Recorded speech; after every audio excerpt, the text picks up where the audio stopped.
Everyone, this is Manisha Chauhan and welcome to unfold biology. आज के इस वीडियो के अंदर हम दिल्ली यूनिवर्सिटी एमएससी ज़ूलॉजी 2020 का पेपर डिस्कस करने वाले हैं। ये थर्ड पार्ट है इस वीडियो सीरीज़ का। इसका फर्स्ट एंड सेकंड पार्ट का जो वीडियो है उसका लिंक मैं डिस्क्रिप्शन में ऐड कर दूँगी, आप वहाँ से देख सकते हैं।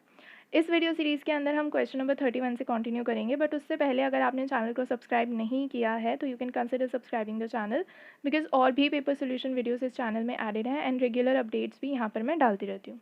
सो शुरू करते हैं हम इसको। Question number 31, the correct route through which the pulse making impulses in the heart is. सो यहाँ पर रूट पूछा हुआ है कि जो हमारे हार्ट में इलेक्ट्रिकल स्टिमुलस जनरेट होता है, ऐसे नोड उसे जनरेट करता है, तो वो किस किस तरीके से हमारे हार्ट के मसल्स के पास पहुँचता है, ये रूट हमें बताना है। तो सबसे पहले जो ऐसे नोड है वो इलेक्ट्रिकल स्टिमुलस को जनरेट करता है, उसको एवी नोड के पास पहुँचाता है, एवी नोड से लेके जाते हैं बंडल ऑफ हिस, किसके पास लेके जाते हैं, परकिंजी के पास लेके जाते हैं, फिर हार्ट के मसल्स तक पहुँच जाता है फाइनली। सो ये ऐसे नोड और एवी नोड कहाँ पर प्रेजेंट है, ये एट्रिया के अंदर प्रेजेंट है। कौन सा एट्रिया? राइट एट्रिया, ठीक है, लेफ्ट में नहीं है, राइट में है। राइट एट्रिया के अंदर ऐसे नोड प्रेजेंट है, वो एवी नोड को सिग्नल देता है। एवी नोड जो है वो बंडल ऑफ हिस को सिग्नल दे रहा है। बंडल ऑफ हिस जो है वो इस सिग्नल को लेके जा रहा है और परकिंजी फाइबर जो यहाँ पे सारे में फैले हुए हैं इनको दे देता है। अब ये जो परकिंजी फाइबर्स हैं ये मसल्स को स्टिमुलेट कर देते हैं। तो हमारा रूट क्या हुआ? SA node, AV node, bundle of His, Purkinje fibre and heart muscles. तो ऑप्शन कौन सा सही हो जाएगा यहाँ पे? ऑप्शन 2 सही हो जाएगा। Next question, question number 32, which of the following is controlled by autonomous nervous system. Autonomous nervous system में क्या क्या चीज़ें इंक्लूड होती हैं? एंटेरिक आता है, इसमें हमारा पैरासिम्पैथेटिक आता है, सिंपैथेटिक आता है, ये सारी चीज़ें आती है। सिंपैथेटिक नर्वस सिस्टम को हम फ्लाइट एंड फाइट सिस्टम भी कहते हैं और पैरासिम्पैथेटिक को हम रेस्ट एंड डाइजेस्ट सिस्टम भी कहते हैं। जब हम डरे हुए होते हैं ना तो हमारा सिंपैथेटिक नर्वस सिस्टम काम करता है। जब हम डरे होते हैं तो क्या होता है, हमारा ब्रीदिंग रेट इंक्रीज़ हो जाता है, हार्ट रेट इंक्रीज़ हो जाता है, ब्लड प्रेशर इंक्रीज़ हो जाता है, ये सारी चीज़ें होती हैं। ये सारी चीज़ें कराने का काम कौन करता है? सिंपैथेटिक नर्वस सिस्टम करता है। और जब हम आराम से बैठे हुए हैं तो क्या हमारा ब्रीदिंग रेट, हार्ट रेट ये सब इंक्रीज़ हो रहा होता है? नहीं, ये सब स्लो डाउन हो जाता है, बीपी भी हमारा रेगुलेट हो जाता है, कम हो जाता है। ठीक है, ये सारा काम पैरासिम्पैथेटिक नर्वस सिस्टम करता है। इसके अलावा जो पैरासिम्पैथेटिक नर्वस सिस्टम है वो इंटेस्टाइनल पेरिस्टालसिस को एक्सेलरेट करता है यानी बढ़ाता है, और जो हमारा सिंपैथेटिक नर्वस सिस्टम है वो इंटेस्टाइनल पेरिस्टालसिस को कम करता है, उसको स्लो डाउन करता है। तो ये जो कम करने का और एक्सेलरेट करने का काम है पेरिस्टालसिस को, ये कौन कर रहा है? ये हमारे पैरासिम्पैथेटिक सिंपैथेटिक कर रहे हैं। और ये किसका पार्ट होते हैं? ऑटोनोमस नर्वस सिस्टम का पार्ट होते हैं। तो यही चीज़ क्वेश्चन में पूछी हुई है कि जो ऑटोनोमस नर्वस सिस्टम होता है वो किस चीज़ को कंट्रोल करता है, तो वो पेरिस्टालसिस को कंट्रोल करता है। Hence option 4 is correct. Next question, question number 33, match the following वाला क्वेश्चन है। इसके अंदर कुछ वाइटामिन दिए हुए हैं और डिजीज़ के नाम दिए हुए हैं कि इनसे कौन से डिजीज़ हो सकते हैं, आपको मैच करना है। तो अगर आपको इतना भी पता है ना कि रिकेट्स जो होता है वो विटामिन डी की कमी की वजह से होता है, तो आपका आंसर यहाँ पे सॉल्व हो जाता है आराम से, क्योंकि बी का फोर्थ ये सिर्फ एक ही ऑप्शन में दिया हुआ है, दैट इज़ फोर्थ ऑप्शन। सो ये हमारा करेक्ट हो जाता है। इसके अलावा जो विटामिन के होता है उसकी वजह से haemorrhagic disease in newborn, then we have vitamin B one इसकी वजह से beriberi, and then we have vitamin A इसकी वजह से नाइट ब्लाइंडनेस, यानी कि इनकी कमी की वजह से ये डिजीज़ कॉज होते हैं। इसके काफ़ी सारे टेबल्स हैं जो अच्छे अच्छे मुझे गूगल पे मिले थे, वो एक तो ये रहा, और बाकी के मैं इस वीडियो के एंड में अटैच कर दूँगी स्क्रीनशॉट, तो आप वो देख सकते हो। ठीक है, यहाँ पर जो मैच करने के बाद हमारा करेक्ट आंसर निकल रहा है वो कौन सा है? Fourth option. Next question, question number 34, which of the following is a light compass response. Light compass response का ये मतलब होता है कि लाइट के ऊपर डिपेंड रह के जब ओरिएंटेशन सेट की जाती है ना तो उसे कहते हैं light compass response. For example insects में ये देखने को मिलता है कि वो सन को अपना रेफरेंस पॉइंट बना के अपने घर के टूवर्ड्स मूव करते हैं, और जहाँ भी उन्हें जाना है वो सन को एज अ रेफरेंस पॉइंट मान के चलते हैं, मतलब उसको एज अ गाइडेंस यूज़ करते हैं, उसके साथ एक एंगल बना के चलते हैं, वो एंगल जो है वो मेंटेन करके रखते हैं और अपने घर पहुंच जाते हैं, जो भी उनका टारगेट है वहाँ पर पहुँच जाते हैं। तो वो किसको एज अ एलिमेंट यूज़ करें हैं जिसके वजह से उनको अपनी डायरेक्शन मिल रही है, वो लाइट को यूज़ करें, यानी कि सन को यूज़ करें, that is a source of light. तो इसी वजह से इसे लाइट कंपस रिस्पॉन्स भी बोलते हैं, और इसके अलावा इसे मेनोटैक्सिस भी बोलते हैं। ठीक है, तो लाइट कंपस रिस्पॉन्स पूछा था उसको कहते हैं हम मेनोटैक्सिस, यहाँ पे आपका आंसर हो जाएगा ऑप्शन 3। इसके अलावा जो दिया हुआ है वो है नीमोटैक्सिस। नीमोटैक्सिस का मतलब ये होता है कि हमने एक मेमोरी क्रिएट कर ली है, हमने एक पाथ का जो एक कहते हैं ना लैंडमार्क्स वगैरह डिसाइड कर लिए हैं कि ठीक है यहाँ पे ये बिल्डिंग है, इस बिल्डिंग से हमें राइट लेना तो हम अपने घर पहुँच जाएंगे। उस तरीके से जब हम लैंडमार्क्स को यूज़ करके एक पाथ ट्रेस कर लेते हैं अपने माइंड में और उसको फॉलो करके अपने घर के टुवर्ड्स जाते हैं, जहाँ भी जाना है वहाँ जाते हैं, तो उसको हम निमोटैक्सिस बोलते हैं। इस तरीके का जो बिहेवियर है ये बर्ड्स में देखने को मिलता है। इसके बाद आता है आपका हाइड्रोटैक्सिस। हाइड्रोटैक्सिस जैसा कि नाम स्टेट कर रहा है, कुछ ना कुछ इसका मॉइस्चर से लेना देना है, यानी कि पानी से। तो जहाँ पे अगर मान लो वो ज़्यादा मॉइस्चर के टुवर्ड्स कोई एनिमल मूव कर रहा है तो वो भी हाइड्रोटैक्सिस होगा। अगर कम मॉइस्चर के टुवर्ड्स मूव कर रहा है तो वो भी हाइड्रोटैक्सिस होगा। डिफरेंस ये होगा कि अगर ज़्यादा मॉइस्चर के टुवर्ड्स मूव कर रहा है तो वो पॉजिटिव हाइड्रोटैक्सिस कहलाएगा, और अगर कम मॉइस्चर के टुवर्ड्स मूव कर रहा है तो वो नेगेटिव हाइड्रोटैक्सिस कहलाएगा। ठीक है, यहाँ पर लाइट कंपस रिस्पॉन्स के बारे में बात की गई थी, तो वो मैंने बता दिया आपको, उसको मेनोटैक्सिस कहते हैं। So option 3 is the correct answer. Next question, question number 35। The non descendence of testis into the scrotal sac is refer to as. Testis जब स्क्रॉटल सैक के अंदर डिसेंड नहीं हो पा रहे हैं तो हम उसे क्या कहते हैं? तो यहाँ पे 4 टर्म्स दी हुई हैं, एक एक करके देखेंगे। सबसे पहले दिया हुआ है ऑर्किएक्टॉमी। ऑर्किएक्टॉमी है, ये यहाँ पे डी नहीं आएगा, सो इट विल बी ऑर्किएक्टॉमी। ऑर्किएक्टॉमी का मतलब ये होता है, जो टेस्टिस होती है ना, अगर सर्जरी करके हम उनको रिमूव कर दें, या तो एक ही को रिमूव करें या दोनों को, तो उसको हम बोलते हैं ऑर्किएक्टॉमी।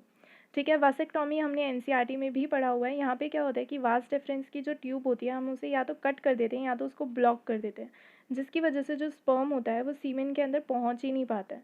ठीक है, सीमेन बनता है, ऐसा नहीं है कि सीमेन बनता नहीं है, सीमेन बनेगा बट उसके अंदर स्पर्म नहीं होगा। तो क्या स्पर्म नहीं बन रहा है? स्पर्म भी बन रहा है, टेस्टिस बना रही है स्पर्म को, बट उसे बॉडी क्या कर रही है? सोकअप कर रही है। ठीक है, तो इस प्रोसेस को हम बोलते हैं वासेक्टॉमी, जहाँ पे हम क्या करते हैं, वास डिफरेंस की जो ट्यूब है या तो उसे कट कर देंगे या तो उसे ब्लॉक कर देंगे। थर्ड आता है यहाँ पे आपका हाइपोगोनाडिज्म। हाइपोगोनाडिज्म का मतलब ये होता है, ये मेल फीमेल दोनों में देखा जा सकता है। इसके अंदर होता क्या है कि जो गोनाड्स होते हैं या जो सेक्स ग्लैंड्स होते हैं वो हार्मोन या तो कम बना रहे हैं या तो बना ही नहीं रहे। सेक्स हार्मोन बनाते हैं ना ये, या तो ये उस सेक्स हार्मोन को कम बना रहे हैं, जितना ज़रूरत है उससे बहुत कम बना रहे हैं, या तो बना ही नहीं रहे हैं। तो जो गोनाड्स का फेलियर हो रहा है उसको हम हाइपोगोनाडिज्म कहते हैं।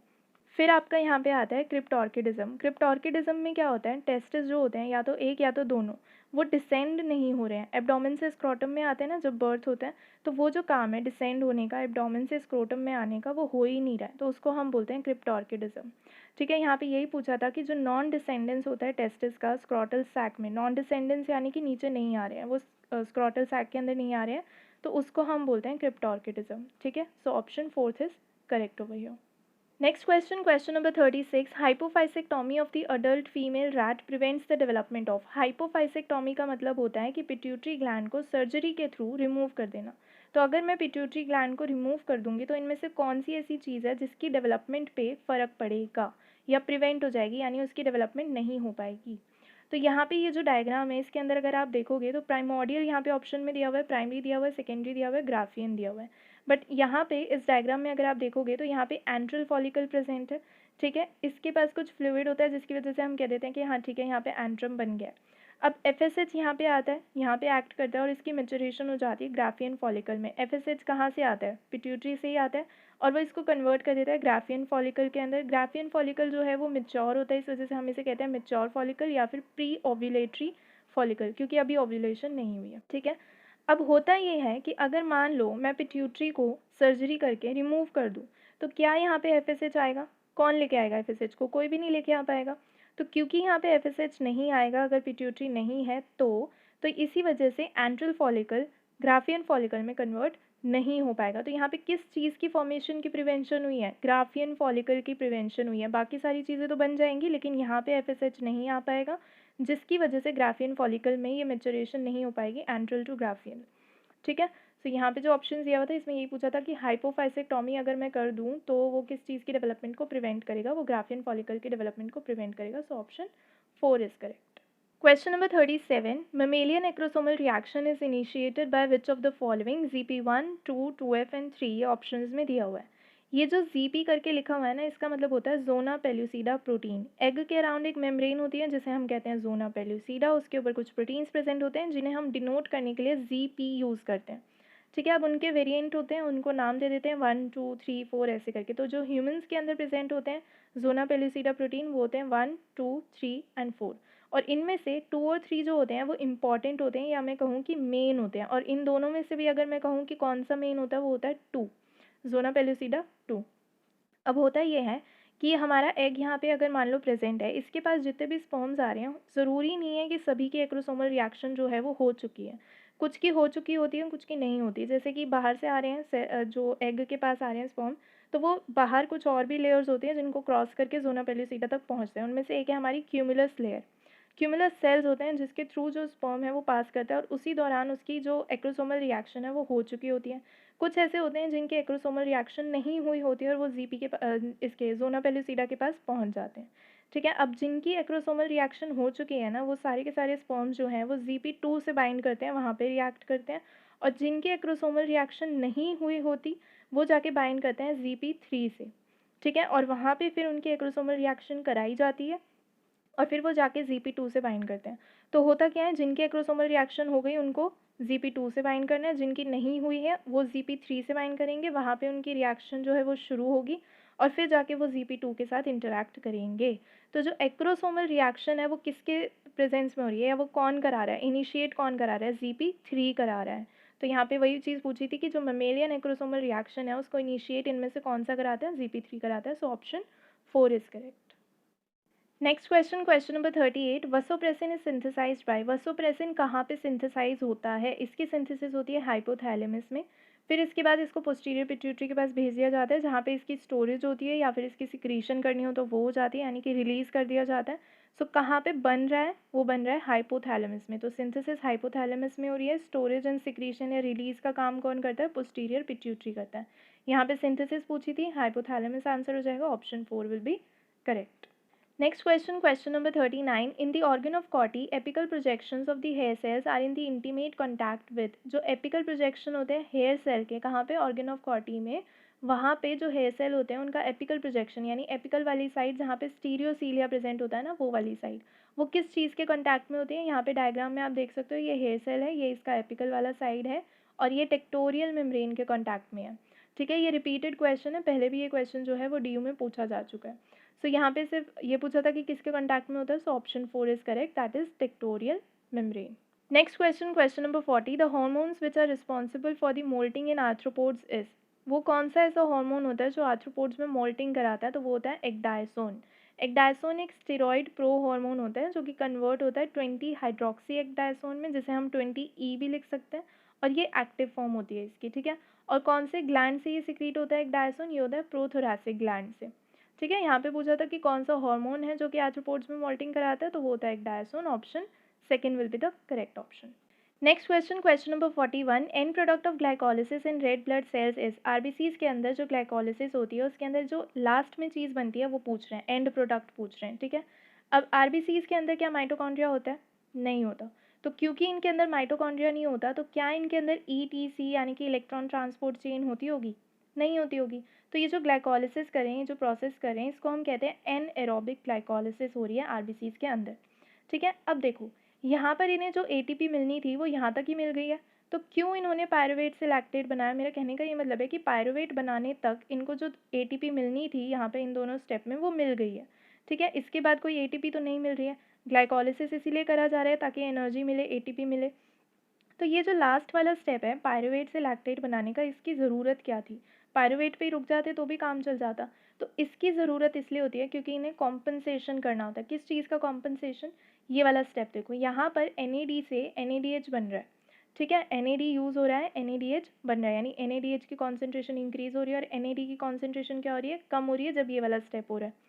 ठीक है, अब मान लो कि मैं लास्ट वाले स्टेप को हटा दूँ यहाँ से, सिर्फ पायरुवेट बनाऊँ, उसके बाद लैक्टेट बनाऊँ ही ना, सिर्फ पायरुवेट तक हो रहा है। तो इस ऊपर ऊपर वाले प्रोसेस में कहीं भी NAD बन रहा है, नहीं बन रहा है। तो अगर मान लो सिर्फ ये वाला प्रोसेस यहाँ तक चलेगा तो NAD जो है वो सिर्फ और सिर्फ यूज़ होगा और NADH की कॉन्सेंट्रेशन बनती जाएगी, बढ़ती जाएगी आई मीन।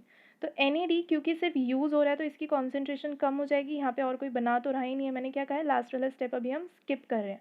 तो NAD बना नहीं रहा है कोई भी और यूज़ इसे करते जा रहे हैं, तो इसकी कॉन्सेंट्रेशन इतनी कम हो जाएगी कि जो ग्लाइकोलिसिस का पाथवे है वो स्लो डाउन हो जाएगा। और क्योंकि हमें सेल को एनर्जी देनी है तो हम नहीं चाहेंगे कि हमारा ग्लाइकोलिसिस का पाथवे स्लो डाउन हो जाए।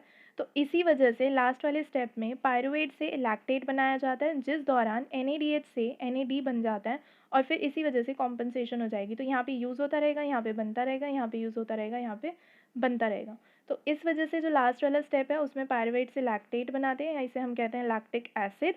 क्वेश्चन में यही पूछा था कि जो एंड प्रोडक्ट होता है आरबीसीज की ग्लाइकोलिसिस का वो क्या होता है, वो लैक्टिक एसिड होता है, यानी कि option 3 is correct. Next question, question number 42, for a given fix length of double stranded DNA melting temperature is. Melting temperature का पूछ रहे हैं डीएनए के स्ट्रैंड के अकॉर्डिंग, और यहाँ पे कुछ ऑप्शंस दिए हुए हैं, यानी कि directly proportional to GC base content, inversely proportional to GC, directly proportional to AT, या फिर रिलेटेड ही नहीं होता बेस कॉम्पोजिशन से। कौन नहीं होता रिलेटेड? मेल्टिंग टेम्परेचर के रिस्पेक्ट में बात कर रहे हैं, ठीक है। नाउ सी, हमारे डीएनए के अंदर जी और सी जो है वो बेस पेयरिंग शो करते हैं। कितने बॉन्ड्स बनाते हैं? 3 बॉन्ड्स बनाते हैं, ठीक है। ए और टी बेस पेयरिंग करते हैं, बट ये कितने बॉन्ड्स बनाते हैं? ये 2 बॉन्ड्स बनाते हैं। तो ए और टी के बीच में 2 बॉन्ड्स, और जी और सी के बीच में 3 बॉन्ड्स होते हैं, ठीक है, हाइड्रोजन बॉन्ड्स। अब अगर मैं मेल्टिंग टेम्परेचर की बात करूँ, तो अगर मैं मान लो इसको मेल्ट करना चाहती हूँ और इसको भी मेल्ट करना चाहती हूँ, तो मुझे ज़्यादा टेम्परेचर किसको देना पड़ेगा? जहाँ पर ज़्यादा बॉन्ड्स हैं वहीं पे ज़्यादा टेम्परेचर लगेगा। तो यानी कि जी और सी का जो बॉन्ड है इसको मेल्ट करने के लिए मुझे ज़्यादा टेम्परेचर देना पड़ेगा। तो जितना ज़्यादा जी सी कॉन्टेंट उतना स्ट्रॉन्ग बॉन्ड, और जितना ज़्यादा स्ट्रॉन्ग बॉन्ड उतना ज़्यादा टेम्परेचर मुझे देना पड़ेगा ताकि मेल्टिंग हो जाएंगी, ठीक है। तो जितना ज़्यादा जीसी कंटेंट उतना ज़्यादा टेम्परेचर देना पड़ेगा। तो जो टेम्परेचर है वो जीसी कंटेंट के डायरेक्टली प्रोपोर्शनल है।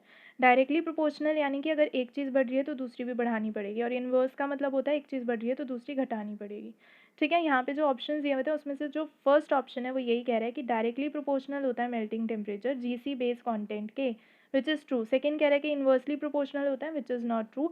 ऐसा नहीं होता कि अगर जीसी बेस पेयर्स जो है वो ज़्यादा है डीएनए के अंदर तो मैं टेम्परेचर कम पे भी काम कर लूँगी, ऐसा नहीं होता। अगर जीसी बढ़ाया जा रहा है टेम्परेचर बढ़ाओ, अच्छा और बढ़ा दिया जीसी तो और टेम्परेचर बढ़ाओ, और ज़्यादा जीसी तो और ज़्यादा टेम्परेचर, इस तरीके से वर्क करता है। तो इसको हम कहते हैं डायरेक्ट रिलेशनशिप या डायरेक्ट प्रोपोर्शनैलिटी। सो ऑप्शन कौन सा यहाँ पे सही हो जाएगा? Option 1 is correct. Next question, question number 43, at pH value greater than pKa of COH group in the amino acid the amino acid will be. तो यहाँ पे क्या कर रहे हैं? pKa वैल्यू से ज़्यादा कर दी है pH की वैल्यू, तो उस टाइम पे क्या चार्ज होगा उस अमाइनो एसिड पे, ये चीज़ पूछी हुई है, ठीक है। अब नाउ एक फंडा होता है कि pKa से अगर pH ज़्यादा है तो डीप्रोटोनेशन होगी, अगर कम है pH pKa से तो प्रोटोनेशन होगी। इसको कैसे समझोगे? देखो, मान लो कि ये पी के ए वैल्यू है आपकी, ठीक है, यहाँ पे ये पी के ए वैल्यू है, और इस तरफ मूव करें यानी कि पीएच जो है वो कम हो रहा है, और इस तरफ मूव करें यानी कि पीएच जो है वो ज़्यादा हो रहा है। पीएच कम हो रहा है यानी कि यहाँ पर क्या हो रहा है? हाइड्रोजन जो है यानी कि एच पॉजिटिव जो है वो ज़्यादा हो रहा है, यानी एसिडिटी बढ़ रही है। पीएच कम यानी कि एसिडिक ज़्यादा है, और इस तरफ पीएच क्योंकि ज़्यादा है तो मैं कह सकती हूँ कि यहाँ पे ओ एच नेगेटिव ज़्यादा होंगे, राइट। क्वेश्चन में बोला हुआ था कि पीएच वैल्यू जो है वो पी के ए से ज़्यादा है of C O H group, ठीक है। तो यहाँ पे क्या होगा? पीएच जब ज़्यादा होता है पी के ए से तो क्या करेगा? यहाँ पे ओ एच ज़्यादा है तो ये ओ एच नेगेटिव है, तो ये क्या करेगा? ये एच पॉजिटिव को लेगा अमाइनो एसिड से, उससे छीनने की कोशिश करेगा। अमाइनो एसिड से जब ये एच को ले लेगा तो अमाइनो एसिड के पास तो एच की कमी हो जाएगी ना, सी ओ एच से इस ओ एच नेगेटिव ने एक एच को छीन लिया, तो इसके पास एच की कमी हो गई, तो इसके पास कैसा चार्ज आ जाएगा? इसके पास नेगेटिव चार्ज आ जाएगा, सिंपल। तो जब पीएच ज़्यादा होता है पी के ए वैल्यू से तो वो सी ओ एच से एक एच निकाल देगा, जिसकी वजह से सी ओ के ऊपर एक आ जाएगा नेगेटिव चार्ज। तो हम ये कहते हैं कि पीएच ज़्यादा होने पे नेगेटिवली चार्ज अमाइनो एसिड हमें मिल जाएगा, ठीक है। अगर मान लो पीएच कम होता है तो उस केस में हमारे जो एच पॉजिटिव हैं उनकी कॉन्सेंट्रेशन ज़्यादा होती है, यानी एसिडिक एनवायरनमेंट है। तो क्योंकि एच पॉजिटिव की कॉन्सेंट्रेशन ज़्यादा है तो ये जाके अमाइनो एसिड से जुड़ जाएगा और NH2 को कन्वर्ट कर देगा NH3 पॉजिटिव में। तो जब पीएच कम होगा पी के ए से तो उस टाइम पे जो अमाइनो एसिड है उसके ऊपर एक पॉजिटिव चार्ज आएगा। कैसे आएगा वो मैंने बताया। और जब पीएच ज़्यादा होता है पी के ए से तो उस टाइम पे एक नेगेटिव चार्ज आएगा, वो भी मैंने बताया कैसे होता है। तो यहाँ पे जो क्वेश्चन है उसमें ये दिया हुआ था कि पीएच की वैल्यू पी के ए से ज़्यादा है तो अमाइनो एसिड पे कैसा चार्ज आना चाहिए? नेगेटिव चार्ज आना चाहिए। So option second is correct. Next question, question number 44, calcium is stored in the muscle cells. Calcium जो है वो मसल सेल्स में कहाँ पे स्टोर होता है? साइटोप्लाज्म में या सार्कोप्लाज्मिक रेटिकुलम में या वैक्यूल्स में एज फ्री कैल्शियम, या न्यूक्लियस में प्रेजेंट होता है एज फ्री कैल्शियम। तो ये जो कैल्शियम होता है ये मसल सेल्स के अंदर प्रेजेंट होता है सार्कोप्लाज्मिक रेटिकुलम में। वैसे भी सेल्स के अंदर जो Ca2 पॉजिटिव होता है ये ER यानी कि एंडोप्लाज्मिक रेटिकुलम में प्रेजेंट होता है, और मसल सेल्स के ER को हम क्या बोल देते हैं? सार्कोप्लाज्मिक रेटिकुलम बोल देते हैं। तो यहाँ पे आंसर क्या हो जाएगा? ऑप्शन 2 हो जाएगा। Next question, question number 45, ATP is synthesised in mitochondria and also in glycolysis. Glycolysis में भी एटीपी बनती है, माइटोकॉन्ड्रिया में भी ईटीसी होती है, उस दौरान एटीपी बनती है, ठीक है। During synthesis of ATP in glycolysis phosphate is provided by. जब एटीपी बनती है ग्लाइकोलिसिस के दौरान तो फॉस्फेट जो मिलता है एडीपी को, फॉस्फेट मिलेगा तभी तो वो एटीपी बनाएगा। तो ये जो फॉस्फेट ग्रुप है जो एडीपी कैच कर रहा है और एटीपी बना रहा है ये फॉस्फेट कहाँ से आता है ये चीज़ बतानी है, ठीक है। सो ये ग्लाइकोलिसिस का पाथवे है। इसके अंदर 2 ऐसे स्टेप्स हैं जहाँ पे हमें एटीपी मिलती है, that is step number 7 and step number 10। तो एक-एक करके दोनों स्टेप को देखते हैं। स्टेप नंबर 7 के अंदर क्या हो रहा है, 1,3 बिस फॉस्फोग्लिसरेट से 3 फॉस्फोग्लिसरेट बन रहा है। यहाँ पे 2 फॉस्फेट थे, एक ही फॉस्फेट रह गया, तो यानी एक रिलीज़ हुआ होगा और इस रिलीज़ हुए फॉस्फेट को एडीपी ने पकड़ा और किस में कन्वर्ट कर लिया अपने आप को, एटीपी में। तो एडीपी ने इस फॉस्फेट के साथ रिएक्ट करके एटीपी बनाया और ये फॉस्फेट आया कहाँ से था, ये 1,3 बिस फॉस्फोग्लिसरेट से आया था, ठीक है। तो एक तो हमारा ये हो गया 1,3 बिस फॉस्फोग्लिसरेट, इसने दिया फॉस्फेट ग्रुप। दूसरा होता है फॉस्फोइनॉल पायरुवेट से पायरुवेट का बनना, दैट इज स्टेप नंबर 10। अब इस दौरान फॉस्फोइनॉल पायरुवेट से जब पायरुवेट बनता है तो यहाँ पे भी एक फॉस्फेट ग्रुप रिलीज होता है और इसको एक एडीपी पकड़ता है और एटीपी में कन्वर्ट हो जाता है। तो यहाँ पे किसने दिया फॉस्फेट ग्रुप, फॉस्फोइनॉल पायरुवेट ने दिया। तो दोनों स्टेप्स में एक में 1,3 बिस फॉस्फोग्लिसरेट और दूसरे में फॉस्फोइनॉल पायरुवेट ने दिया। तो ऑप्शंस में देखो, फोर्थ ऑप्शन 1,3 बिस phosphoglycerate and phosphoenol pyruvate is the answer. So that's it guys for today. आज हमने क्वेश्चन नंबर 45 तक कंप्लीट कर लिया है। दिल्ली यूनिवर्सिटी एमएससी ज़ूलॉजी 2020 का पेपर हम यहाँ पर डिस्कस कर रहे थे। अगर आपको ये वीडियो हेल्पफुल रहे किसी भी तरीके से, then do hit the like button, share with your friends and do subscribe the channel. Thank you so much guys, bye bye.